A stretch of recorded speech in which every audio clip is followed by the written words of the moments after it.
Alright guys, just want to start by everyone can just pop your right hand up. Just your right hand up and start up. Now what I'm going to do is turn it around and face you and have a look at your hand, okay? I'm just going to draw a little diagram here.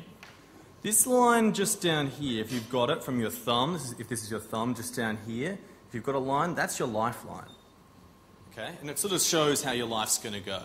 Right? Now there's a little line that goes just across the top, some of you might have it, and that's actually your actual headline. And it's sort of, if you've got a very straight line, it means you're, very much in terms of you're headstrong and you know exactly what you want, you know how to get it. I don't know, my wife's a bit like that. Just down the left here, you can count the number of kids you're going to have. Now, there's one more line I want to show you, just down here. It's called your career line. It should be just in between. Now, if it's sort of diverging off a bit, in the future you're probably going to have some different things that you might want to get into. If it's very straight, you're pretty much going to stay in the same career. Okay, so just like that, I'm just going to give you guys some time to think about that, but I've given you some sort of insights or secrets there. I'm going to give you 4 key secrets to driving your online marketing traffic. Okay, so if you were to imagine your website is the Emerald City. We're taking a big journey down there. You've built this massive castle, you've invested all this money, it's fantastic. But the problem is you don't have a yellow brick road. If you don't, in other words, you don't have the traffic to drive them towards your site. If that's your problem right now or you need more of that, that's what we're going to solve today. So the first thing I want you to think about is the ultimate question about your website.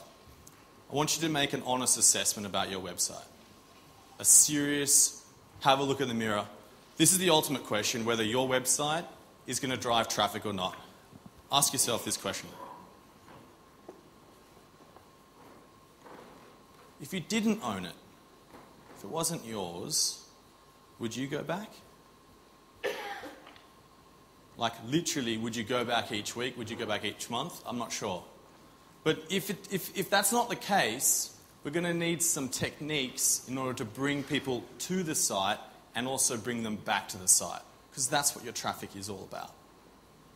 Okay? So the idea that your website actually isn't going to drive all your traffic, we just got to put that on the back burner. Let's have a think about some other ways. So I've got a bit of a formula you can take down, but I want to talk you through how to actually drive traffic.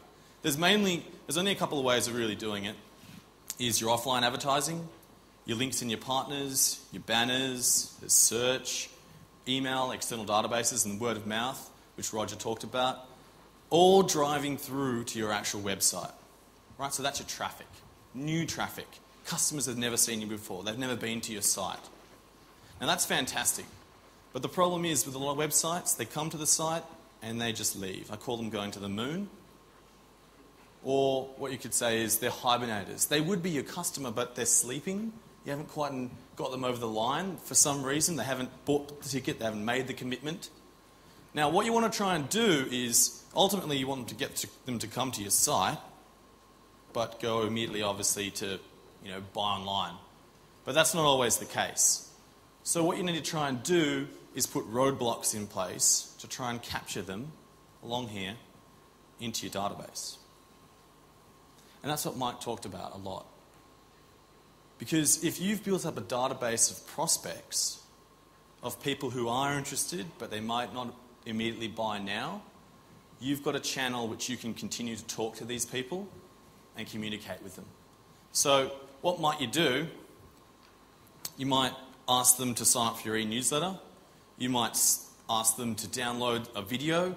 You might have a little guide to how you can, so the top 10 theme rides in Australia, to download that so they can plan their tour around the Gold Coast.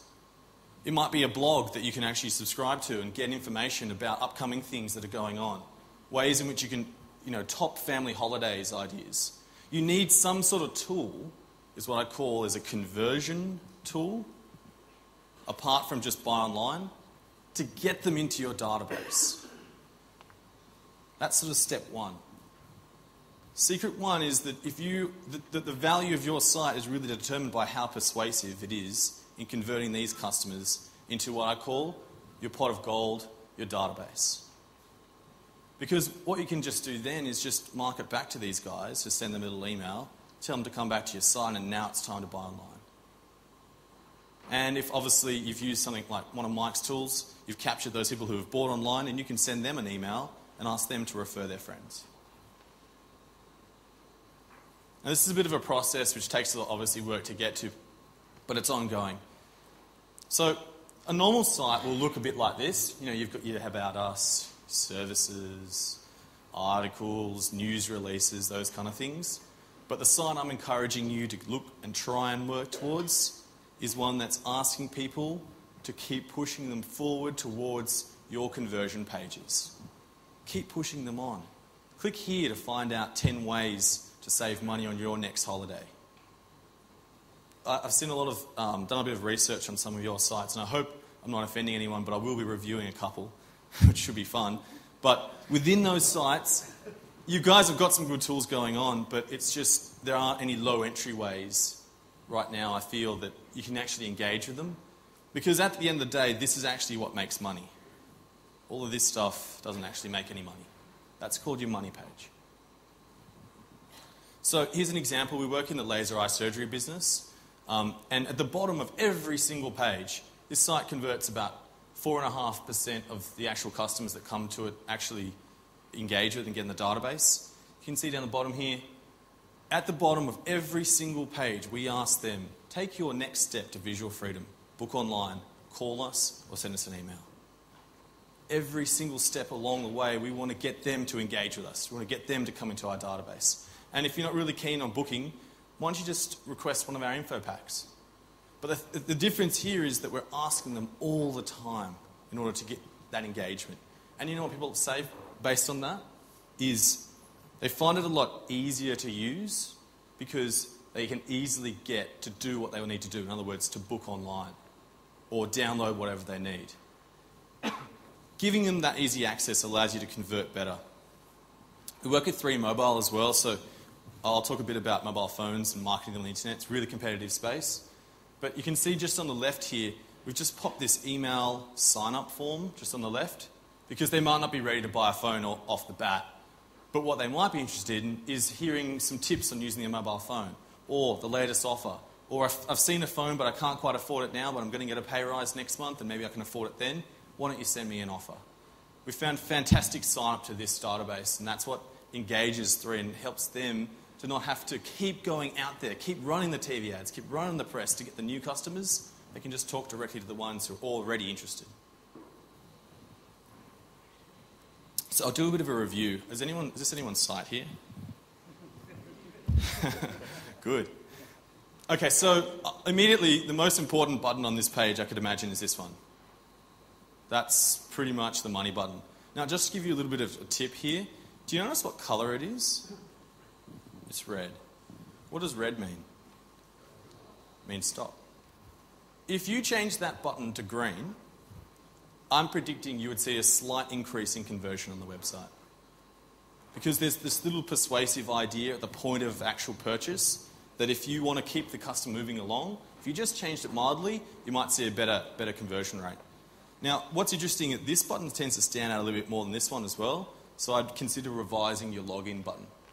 I think these fantastic Explore Map Park and Organise My Itinerary and Visit Online Store, these are all great conversion tools, but there's no immediate way that I can actually put my email address in anywhere on this site without having to do something actually quite engaging. If I just want some line information, because I'm not super involved and I don't want to spend all the time, I don't want the boss to come and actually see I'm actually on the SeaWorld site looking around for my holiday, I might just want to put my email address in, put my home address in, as opposed to my work. That might be a great addition as well. The thing of what's fantastic about this site is that it's very, very entertaining. It's within the brand. It shows that well. And it's really, really good at doing that through this actual flash element here, which is fantastic.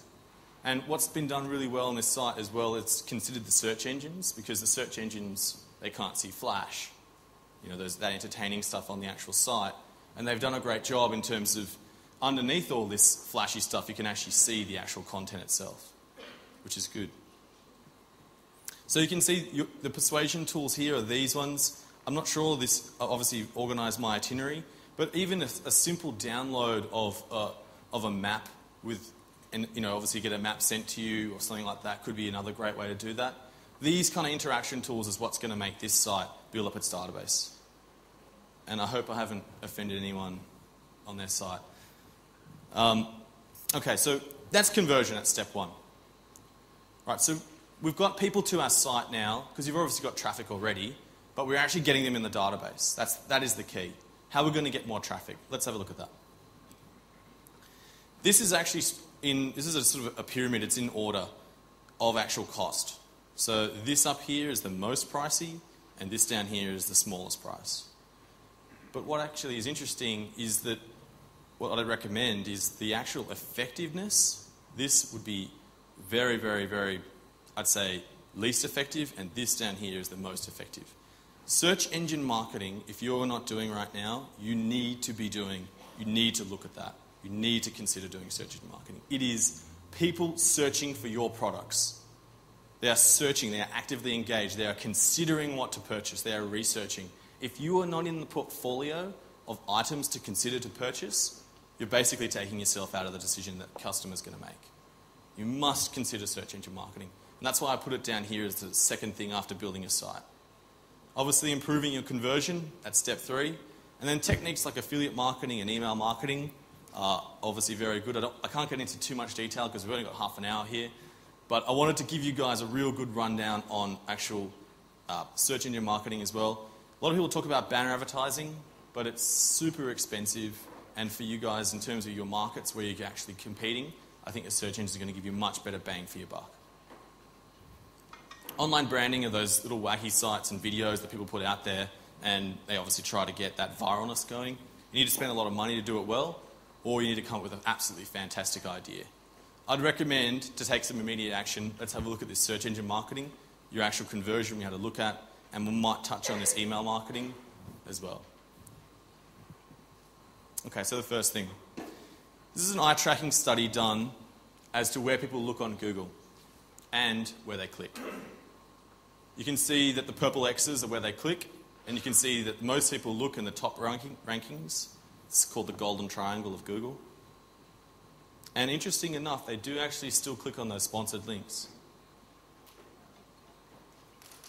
Lots of people ask me, do the sponsored links work? Yes, they work. But 70% of people are going to click on the natural links. You can see by the study as well. What I'm advising here is that if you're not considering this search engine marketing thing, your other competitors will be, and they will be getting the easy sales, customers just searching around looking for things. This is where the money's made.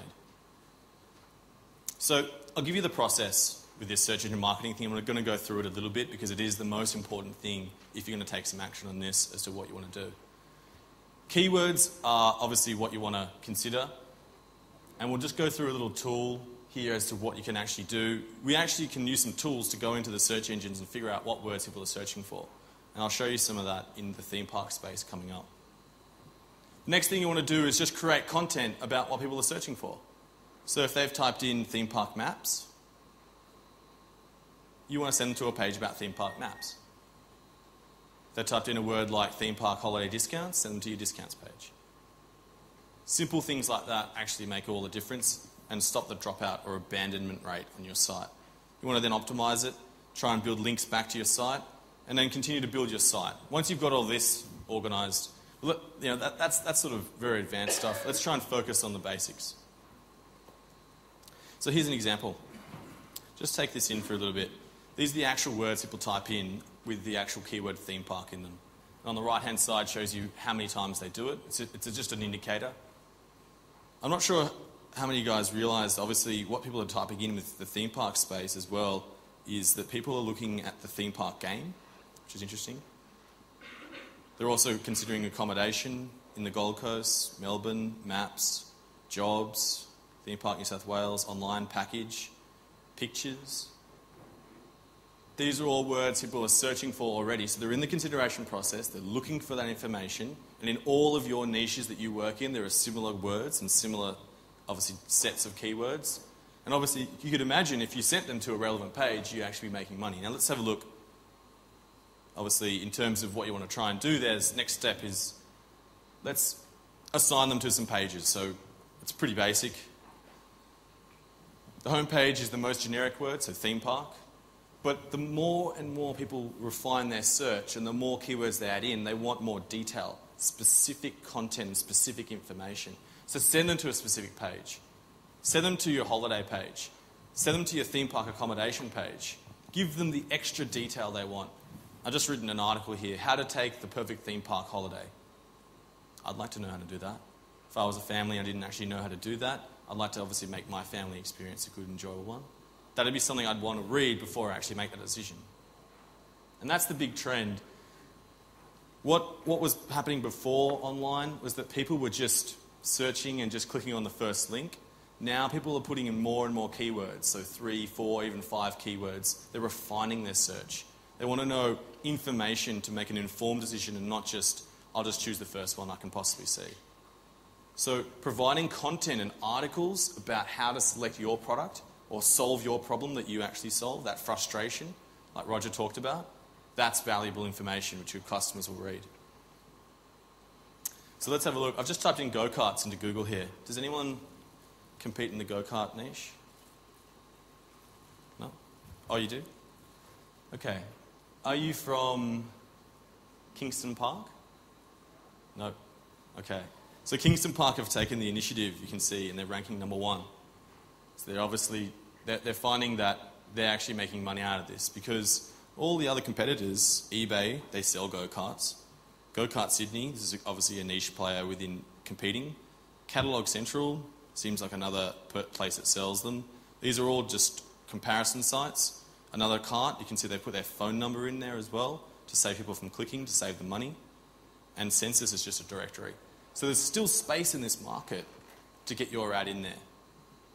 It's not like in the credit card space where you've got 12 ads on every single page until page 4 on Google. That's what does happen because these ads make money. You can see the number 1 ranking there as well is Fun City Go-Karts. They've obviously done a lot of work. What I find interesting as well within this space is this Drop Bears site. It seems like there's a directory as well competing in this. It might be an idea to just go and buy a listing on their directory because obviously they're ranking number 3, so when they click through they actually see your site. Looking at the search engines is a metric as to you can see how competitive your niche is and what actions your competitors are taking in online, just typing in your keywords. And the ones that are smart, the ones that you want, if you really want to win this niche, you need to be looking at this all the time. This is something which is, this is like your front entrance to finding who you're going to be. This is like the yellow pages, basically. I don't know if anyone's actually reads the yellow pages now, but I find it more of a nuisance than actually something you use. It's something that actually sits around and takes a lot of space. Let's look at the theme park niche. This is competitive. Number 1 there is obviously my fun. It's a very generic word, theme park, so it gets a lot of traffic. But you can still see it's not fully closed out. There's still space down here. So if you were in that space and you were looking for some traffic, you could easily buy up a little bit of a spot down there. Now, Dreamworld are actually dominating the actual number 1 rankings and number 2. And that's, I can imagine, is quite annoying. But they are getting predominantly the lion's share of the traffic, which is interesting. Now, what's a big trend as well I want to talk about, and everyone talks about this, YouTube, that's where the kids hang out these days. The way in which you want to approach this, and as you can see from this niche, is that if you're with MyFun or if you're with Dreamworld or one of the big theme parks, I would actually record a ride on one of your theme parks or a tour, right? Upload the video and just make sure you put as the title name of the video, Theme Park in Australia. Because what Google's doing is they're integrating their video, in other words, this video's results, into Google. And it might help you actually get a ranking over your actual competitors in the video side of things. As opposed to if your site's not ranking number 1, how else can I go and attack them? Because that amount of traffic you just saw from that diagram would be huge, that video right there.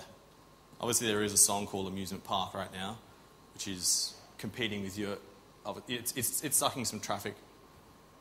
But that would be one way in which you could immediately use a site which the younger people are used to, immediately get some actual traffic and get some rankings at the same time. Okay, so I want to give you guys an example of sort of a benchmark practice. This is how we actually sell mobile broadband for 3. This is the actual landing page. You clicked on the ad, where do you want to actually land? This is an unbelievably competitive space. The most important button's in orange, buy online. Now that just fits into one screen. If that hasn't given you enough information, in other words, I don't feel confident in making that decision, we go on. So you can scroll down. We'll give you 3 choices of how you can actually install it. We'll then give you the top 10 things you need to know about 3's mobile broadband. So we'll inform you about the product and tell you all the things that you need to know in order to help you make a decision now, as opposed to just pressing back, going back to Google, and choosing another listing and buying from them instead. The FAQs as well help you make the decision on the same page. And then down the bottom here you can see we give you another 4 reasons why you should actually sign up with 3. And then obviously the email sign up if you weren't quite ready again. So all along we're just trying to get that person, because we've paid for that traffic, we've got them in, we need to persuade them and convert them into our site. I need you to feel that it's very, very competitive online for these guys. So I've just looked at Kingston Park site. So I clicked on the ad, and this is what the page landed with. Just take it in for a second. I think they're doing quite a good job as well. The most important thing they've got is they've got their phone number immediately visible, and the most important button, click here to book online. The only challenge there is I'd potentially make the click here to book online a different colour to all the trading hours and location map, because obviously it's more important, so why don't we actually highlight it? So that site's doing a good job. Now they're doing another good job in terms of getting people to go through to other areas. So you can obviously click here to drive and look at online results, look at the new course, the Friday night challenge. Another thing I just think with these guys would be fantastic is some sort of email sign up again, just on the homepage, if that person wasn't ready to buy now or wasn't really interested. That just might help them out again and build that database. But other than that, it's fantastic. This site's actually probably doing really well. I could imagine they drive a lot of business from this site. I was just browsing through it, and I noticed what was interesting about this site was, as you went on, and I went down to one of the pages about adult parties and things like that, and it was, what it's all about. At the very bottom of the page, once you've actually read all that information, again, they don't give you the option as to what you can do next. They're missing that call to action.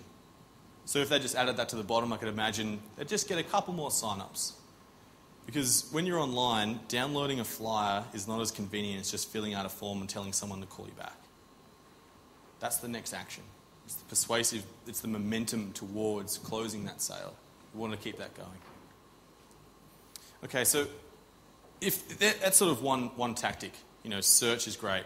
But there's a million other ways you can drive traffic. This is just a whole list of them. You can buy it, you can borrow it, you can create it. And I apologise for the people who are trying to scribble this down, and I know it's very valuable information. But what I want to try and stress to you guys is, if you just started with your search, the basic start, and then evolve to looking at more creative ways, you can get more traffic out there. There are ways to do this. Don't feel like it's that weird internet thing and I'm not too sure about it. This is a competitive niche where customers are looking and searching actively. We saw that from the keywords. So number 2, what are you going to do after you actually get them in the actual database? We need to talk back to them, obviously, don't we? So we've made this promise, keep me up to date. Can you send me out, this is a vegetarian site, meat-free recipe alert, free important health information, receive the latest blog updates. We've got them in. Now, the worst thing you can do is send them an email like this. Hi, I'm from this company and we just opened this new store and we make lots of money and it's fantastic. And we did this and we did that and you should come and spend some money with us. We're fantastic. No, that's not going to sell anyone. If you talk in the other way around and replaced all those we's with you and all the I's with you again, you and your, tell them about some problem that you're going to solve. Right, so what's an example? Basically, if you send an email like this, I just click that button pretty much there. This is an example of what you want to try and send. I've just taken some different niches here. 6 things to look out for with a credit card. The top 10 most exciting rides in Australia. The perfect holiday, how to have the perfect holiday at a theme park in Australia. That's an article which someone needs to write and someone will get customers and make money out of. These are the kind of emails, if you sent, would provide people with information. Right? So if you went in there immediately and just said, oh, thanks for joining our database, here's an offer, that's all good and well, but I might not take up that offer. If you kept on setting offers, your database, they realise the people on there go, it's pretty much just a spam database, and all you keep doing is sending me just junk and offers. It's like you like my post box. Instead, if you become a reliable resource, something that they can use and actually read and think about and actually use and help them do something, in other words, they value your emails, when you send that offer email, you're going to get a good response. Because they assume, oh, I'm not going to necessarily unsubscribe from this list because they give me valuable information. So instead, what's going to happen is people are going to look at that and go, great, valuable information. Oh, here's an offer. Yeah, I'm interested, or I'm not interested. But at least I know I'm going to stay on this list because it's going to send me more valuable information. That is the difference between a spam database and a good database. Discounted tickets, a new competition, anything they can use to provide them value. So I'll give you an example. You can, with laser eye surgery clients, we spoke to the lawyers and we found a way to give away, actually win laser eye surgery, to win the legal procedure of having it. Now that's a pretty amazing thing to actually have a chance. And you see it got 188 bookings from this, and one of those persons actually got it for free. It's an amazing thing. It's a bit remarkable. It's a bit different. If you are thinking about that and be respectful to your database, they will actually respond to you. Okay. Now I just want to talk about, this is the second last one. In terms of actually your statistics, these are the things, basically the 5 things you just want to look at, because there's so many things you could look at. If you just look at the first one straight up, your number of sales you get, that's a pretty important metric. And then unique visitors, in other words, how many unique people come to your site. You can get a sort of a piece of paper out, and if you just divide this number, say it's 100 sales a month, and you get 1,000 people to your site, you pretty much get a 10% conversion rate. So you know that 1 in every 10 are actually going to become a customer. So what that says to you is that you know how much to spend to acquire that customer, because you know how much they're going to spend afterwards, obviously, how much profit they're going to make. And that helps you make your decisions as to how exactly you're going to actually buy this traffic. This is the key number, the conversion rate. Email signups, and just go into Google and type in your main listings. Check out your competitors. What are they doing? What pages are they sending it to? What offers are they making? Because they are the things that are ongoing, non-stop, and their customers are looking at. That should be the place where you can find out the most information. All right, I just wanted to close it up there. I'm sure there's some questions, but I can imagine there was some information on those slides. If anyone wants a copy of them, just come up to me afterwards, give me your business card, and I'll give you a copy of the slides. It's not a problem at all. And I also wanted to thank you guys for inviting me today as well. Thanks a lot.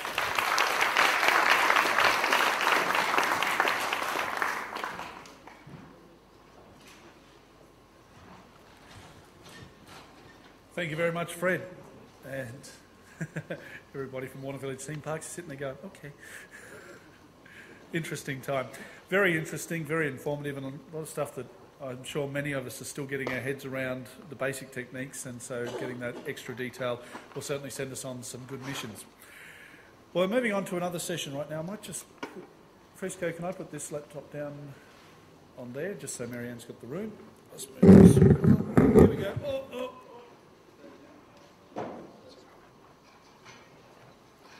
Marianne can put her notes down. We'll move straight through to our next session. We're really working to time.